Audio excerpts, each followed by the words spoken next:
اهدنا الصراط المستقيم صراط الذين أنعمت عليهم غير المغضوب عليهم ولا الضالين. لقد جاءكم رسول من أنفسكم عزيز عليه ما عنتم حريص عليكم بالمؤمنين رؤوف رحیم. ترجمہ: یقیناً تمہارے پاس تمہیں میں سے ایک رسول آیا، اسے بہت سخت شاق گزرتا ہے جب تم تکلیف اٹھاتے ہو، اور وہ تم پر بھلائی چاہتے ہوئے حدیث رہتا ہے، مومنوں کے لیے بے حد مہربان اور بار بار رحم کرنے والا ہے. حضرت خدیجہ رضی اللہ تعالیٰ عنہ حضور صلی اللہ علیہ وآلہ وسلم کے ساتھ 15 سالہ زندگی کی رفاقت کے بعد آپ کے اخلاق کی گواہی دیتے ہوئے فرماتی ہیں کہ آپ صلی اللہ علیہ وآلہ وسلم صلہ رحمی کرنے والے، دوسروں کے بوجھ بانٹنے والے، گم شدہ اخلاق اور نیکیوں کو زندہ کرنے والے، مہمان نواز اور راہ حق میں مسائل پر مدد کرنے والے ہیں. اس لیے آپ صلی اللہ علیہ وآلہ وسلم جیسے انسان کو اللہ ضائع نہیں کرے گا. حضرت سعد بن ہشام بن عمر بیان کرتے ہیں کہ میں حضرت عائشہ رضی اللہ تعالیٰ عنہ کی خدمت میں حاضر ہوا اور آپ رضی اللہ تعالیٰ عنہ سے عرض کیا کہ رسول اللہ صلی اللہ علیہ وآلہ وسلم کے اخلاق عالیہ کے بارے میں ہمیں کچھ بتائیں. حضرت عائشہ رضی اللہ تعالیٰ عنہ نے بتایا کہ حضور کے اخلاق و ادوار قرآن کے عین مطابق تھے. پھر حضرت عائشہ رضی اللہ تعالیٰ عنہ نے پوچھا کہ کیا تم نے قرآن کریم میں یہ نہیں پڑھا وَإِنَّكَ عَلَىٰ خُلُقٍ عَظِيمٍ کہ اے رسول تو یقیناً اخلاق کے اعلیٰ ترین مقام پر ہے. حضرت اقدس مسیح موعود علیہ السلام وَإِنَّكَ عَلَىٰ خُلُقٍ عَظِيمٍ کے بارے میں فرماتے ہیں تو اے نبی یہ خلق عظیم پر مخلوق کو مفتور ہے، یعنی اپنی ذات میں تمام مکارم اخلاق کا ایسا متمم مکمل ہے کہ اس پر زیادت متصور نہیں، کیونکہ لفظ عظیم محاورہ عرب میں اس چیز کی صفت میں بولا جاتا ہے جس کو اپنا نوعی کمال پورا حاصل ہو. بعضوں نے کہا ہے کہ عظیم وہ چیز ہے جس کی عظمت اس حد تک پہنچ جائے کہ حاطۂ ادراک سے باہر ہو. حضرت امام مالک رضی اللہ تعالیٰ عنہ بیان کرتے ہیں کہ حضرت صلی اللہ علیہ وآلہ وسلم نے فرمایا اخلاق حسنہ کی تکمیل کے لیے مجھے مبعوث کیا گیا ہے، یعنی میں اچھے اور اعلیٰ اخلاق کے لیے مبعوث ہوا ہوں. اسی ضمن میں حضرت مسیح موعود علیہ السلام فرماتے ہیں ہاں جو اخلاق فاضلہ حضرت خاتم الانبیاء حضرت محمد مصطفیٰ صلی اللہ علیہ وسلم کا قرآن شریف میں ذکر ہے وہ حضرت موسیٰ علیہ السلام سے 1000 درجہ بڑھ کر ہے، کیونکہ اللہ تعالیٰ نے فرما دیا ہے کہ حضرت خاتم الانبیاء صلی اللہ علیہ وآلہ وسلم تمام ان اخلاق فاضلہ کا جامع ہیں جو نبیوں میں متفرق طور پر پائے جاتے تھے. اور نیز حضرت صلی اللہ علیہ وآلہ وسلم کے حق میں فرمایا ہے اِنَّكَ لَعَلَىٰ خُلُقٍ عَظِيمٍ تو خلق عظیم پر ہے. اور عظیم کے لفظ کے ساتھ اس چیز کی تعریف کی جائے وہ عرب کے محاورہ میں اس چیز کے انتہائی کمال کی طرف اشارہ ہوتا ہے. مثلا اگر یہ کہا جائے کہ درخت عظیم ہے تو اس سے یہ مطلب ہوگا کہ جہاں تک درختوں کے لیے طول و عرض اور تناوری ممکن ہے وہ اس وسعت اس درخت میں حاصل ہے. ایسا ہی یہ شاید کا مفہوم ہے کہ جہاں تک اخلاق فاضلہ و شمائل حسنہ نفس انسانی کو حاصل ہو سکتے ہیں وہ تمام اخلاق کاملات نامۂ نفس محبتی میں موجود ہیں. تو یہ تعریف ایسی دلیل ہے، تو یہ تعریف ایسی اعلیٰ درجہ کی ہے جس سے بڑھ کر ممکن نہیں. مزید فرماتے ہیں اخلاقی حالت ایک ایسی کرامت ہے جس پر کوئی انگلی نہیں رکھ سکتا، اور یہی وجہ ہے کہ ہمارے رسول صلی اللہ علیہ وآلہ وسلم کو سب سے بڑا اور قوی اعزاز اخلاق ہی دیا گیا ہے. جیسے فرمایا اِنَّكَ لَعَلَىٰ خُلُقٍ عَظِيمٍ यूं तो हज़रत सल्लल्लाहु अलैहि वसल्लम के हर एक किस्म के ख्वारक पुख्ते सबूत में जुमला अंबिया अलैहिस्सलाम के मौजज़ात से बजाय खुद पड़े हुए हैं, मगर आपके इखलाक के एजाज का नंबर इन सब से अव्वल है, जिसकी नज़ीर दुनिया की तारीख नहीं बतला सकती और ना पेश कर सकेगी। हज़रत खलीफातुल मसीह सानी नव्वरल्लाहु मरकज़हू इस हदीस की वज़ाहत और तफसीर में फरमाते हैं, हज़रत आयशा से एक दफ़ा किसी ने पूछा कि रसूल करीम सल्लल्लाहु अलैहि वसल्लम के इखलाक कैसे थे, तो आपने फरमाया, तुम मुझसे पूछते हो काना खुलुकुल कुरान, आपके इखलाक वही पूछते जिनका जिक्र कुरान में आता है। गोया मोहम्मद रसूलुल्लाह सल्लल्लाहु अलैहि वसल्लम का अमल और कुरान करीम की बात एक ही थी, जो कुछ कुरान में लिखा था समझ लो कि रसूलुल्लाह सल्लल्लाहु अलैहि वसल्लम वैसा ही किया करते थे, और जो कुछ रसूल करीम सल्लल्लाहु अलैहि वसल्लम किया करते थे समझ लो कि इसका हुक्म कुरान करीम में ज़रूर मौजूद होगा। बस तमाम अंबिया की नकल करने के लिए अल्लाह ताला ने हमें रसूल करीम सल्लल्लाहु अलैहि वसल्लम की ज़ात दे दी। जब रसूल करीम सल्लल्लाहु अलैहि वसल्लम की नकल कर लें तो हम अल्लाह ताला के तमाम अंबिया को इनका अपने आईने कलम में पैदा कर लेते हैं।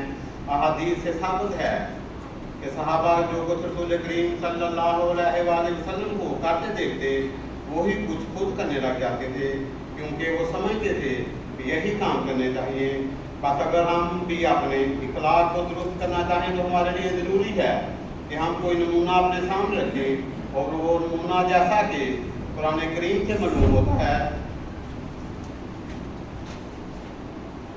कि रसूल करीम सल्लल्लाहु अलैहि वसल्लम की ज़ात वाला सिफ़ात का है।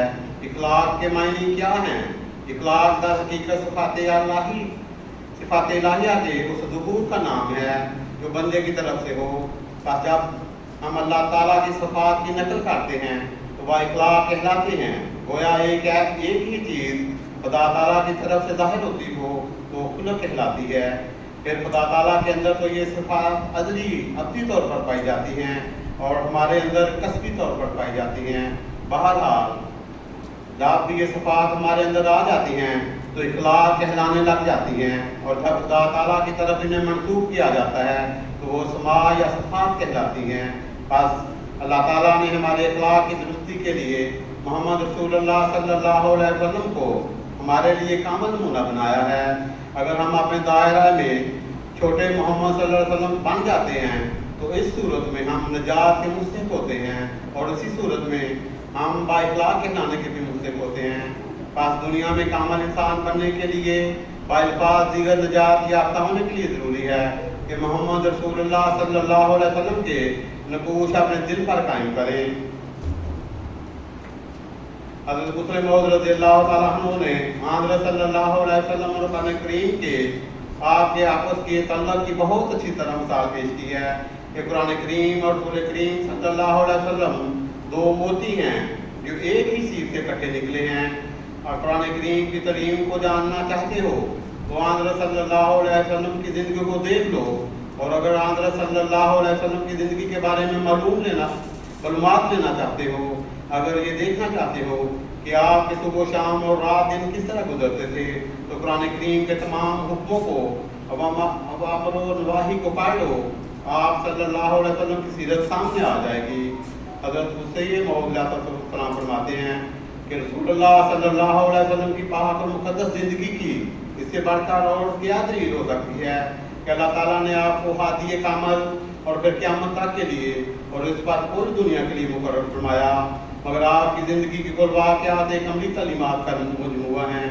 जिस तरह कुरान करीम अल्लाह ताला की कौली किताब है और क़ानून कुदरत इसकी फ़ेली किताब है, इसी तरह रसूलुल्लाह सल्लल्लाहु अलैहि वसल्लम की ज़िंदगी भी एक फ़ेली किताब है जो गोया कुरान करीम की शरह और तफसीर है। आइए देखते हैं कि हज़रत सल्लल्लाहु अलैहि वसल्लम के रोज़मर्रा के मशागिल क्या थे। हज़रत अबू सईद खदरी रज़ियल्लाहु ताला अन्हु के मुताबिक हज़रत सल्लल्लाहु अलैहि वसल्लम की ज़िंदगी बड़ी सादा थी। आप किसी काम को आप नहीं समझते थे, अपने ऊँट को खुद चारा डालते, घर के काम काज करते, अपनी जूतियों की मरम्मत करते थे।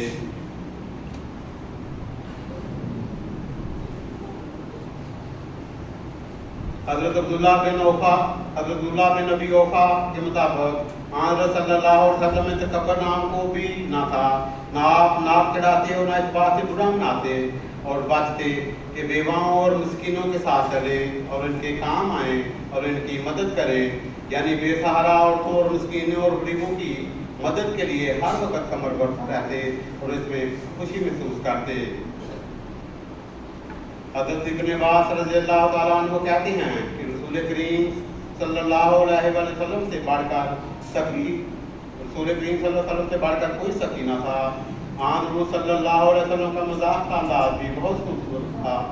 हज़रत अनस बिन मालिक रज़ियल्लाहु ताला अन्हु से रिवायत है कि एक शख्स ने रसूल करीम सल्लल्लाहु अलैहि वसल्लम से सवारी मांगी तो आपने फरमाया कि मैं सवारी के लिए तुझे ऊँटनी का बच्चा दूंगा। इस पर उसने कहा, या रसूल अल्लाह, मैं ऊँटनी का बच्चा लेकर क्या करूँगा? इस पर रसूल करीम सल्लल्लाहु अलैहि वसल्लम ने फरमाया, क्या ऊँटनियों के बच्चे नहीं होते? शुमाइल नबवी में सादगी कुदरत देखें कि आप रसूलुल्लाह सल्लल्लाहु अलैहि वसल्लम ने एक पुराने पारान पर सवार होकर हज किया। इस पर एक मामूली सी चादर थी जो 4 दिरहम की भी नहीं थी। आप सल्लल्लाहु अलैहि वसल्लम कह रहे थे, क्या मेरे अल्लाह, इसे ऐसा हज बना दे जिसमें ना कोई रिया हो ना कोई शोहरत की तलब हो। हज़रत रसूल करीम सल्लल्लाहु अलैहि वसल्लम के अखलाक़ हसना के बारे में हज़रत आयशा रज़ियल्लाहु ताला अन्हा बयान करती हैं कि आप ना बदखुलक थे ना बदबू, ना बाजारों में शोर करने वाले थे, ना बदी का बदला बदी से देते, बल्कि आप सल्लल्लाहु अलैहि वसल्लम माफ़ फरमा देते और दरगुजर फरमाते। हज़रत जाबिर बिन अब्दुल्लाह रज़ियल्लाहु ताला अन्हु बयान करते हैं कि रसूलुल्लाह सल्लल्लाहु अलैहि वसल्लम से कभी कुछ तलब नहीं किया गया जिसके जवाब में आपने ना फरमाया हो। हज़रत आयशा रज़ियल्लाहु ताला अन्हा से रिवायत है कि नबी करीम सल्लल्लाहु अलैहि वसल्लम तोहफा कबूल फरमा लेते थे और बढ़कर इसका बदला अता फरमाते। अपने सहाबा की ज़रूरत और जज्बात का बेहद एहसास था। इनके हालात से बाखबर रहते मगर किसी के खिलाफ यकतरफा बात सुना गुबारा ना करते। फरमाते थे कि अपने सहाब के लिए मेरा सीना साफ रहने दो, ज़रा आज के अपने इर्द गिर्द माहौल पर निगाह डालें तो हम बेशुमार इख्तिलाफ़ात पाते हैं। ज़रा बात पर लड़ाई झगड़ा, तनाज़नी और एक दूसरे के खलफ उसाने का बाजार गर्म नजर आता है, मगर आका मौला हज़रत मोहम्मद मुस्तफ़ा सल्लल्लाहु अलैहि वसल्लम की पाक कबीर को देखें कि वो अपने सहाबा से फरमाते हैं कि अपने सहाब के लिए मेरा सीना साफ रहने दो। सहाबा को पाका की तकलीफ होती तो आप अपने घर ले जाकर तवाज़ु फरमाते या फिर सहाबा को तहरीक कर देते। अगर कोई सहाबी मुसलसल 3 दिन तक नमाजों में नज़र ना आता तो याद फरमाते और अगर मौजूद होता तो इससे मुलाकात करते। अगर कहीं सफ़र वगैरह पर गया होता तो इसके हक़ में दुआ करते। अगर बीमार होता तो इसकी इयादत करते। अपने यहूदी खादिम का हाल पूछने इसके घर गए, वह वक्त इयादत मरीज पर हाथ फेरते और शिफा की दुआ करते।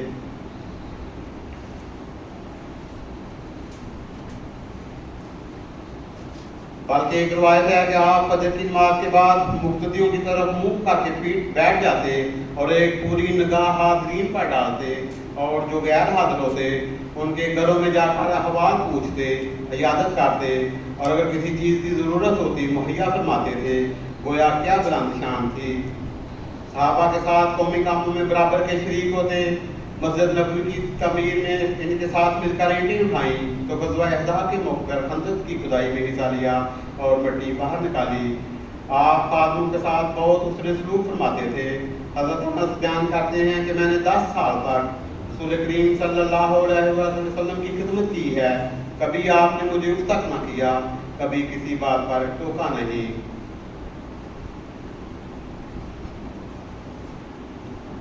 आप सल्लल्लाहु अलैहि वसल्लम हमेशा कमज़ोरों और हाजतमंदों के काम आते और फरमाते थे कि जब बंदा अपने किसी भाई की मदद करता है तो अल्लाह ताला इसकी मदद फरमाता है, और जो किसी मुसलमान भाई की कोई तकलीफ दूर करता है तो अल्लाह ताला इससे क़यामत के रोज़ की तकलीफ दूर करेगा, और जो शख्स किसी मुसलमान की सतरपोशी करता है अल्लाह ताला क़यामत के दिन उसकी सतरपोशी फरमाएगा।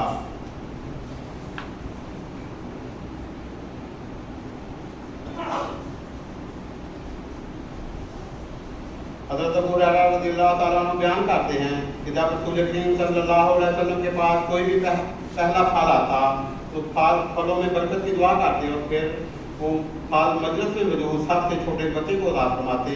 حضرت انس بن مالک کہتے ہیں کہ میں نے رسول کریم سے بڑھ کر بچوں کے ساتھ شفقت کرنے والا اور کوئی نہیں دیکھا۔ بچوں کے ساتھ حضور صلی اللہ علیہ وسلم کی شفقت اور محبت کا یہ عالم تھا کہ بسا اوقات ان کی تکلیف دیکھ کر نماز مختصر کر دیتے اور فرماتے تھے کہ میں نماز کے لیے کھڑا ہوتا ہوں اور نماز لمبی کرنا چاہتا ہوں، مگر اچانک کسی بچے کے رونے کی آواز سنتا ہوں اور نماز مختصر کر دیتا ہوں۔ اس بچے کا رونا اس کی ماں پر بہت گراں ہوگا۔ رسول کریم صلی اللہ علیہ وسلم ساتھیوں کے ساتھ جذبات کا بہت خیال رکھتے تھے۔ فرماتے تھے جب 3 ساتھی اکٹھے ہوں تو ان میں 2 تیسرے کو چھوڑ کر الگ ساتھ گوشی میں بات نہ کرے، کیونکہ اس سے تیسرے ساتھی کی دل آزاری ہوگی۔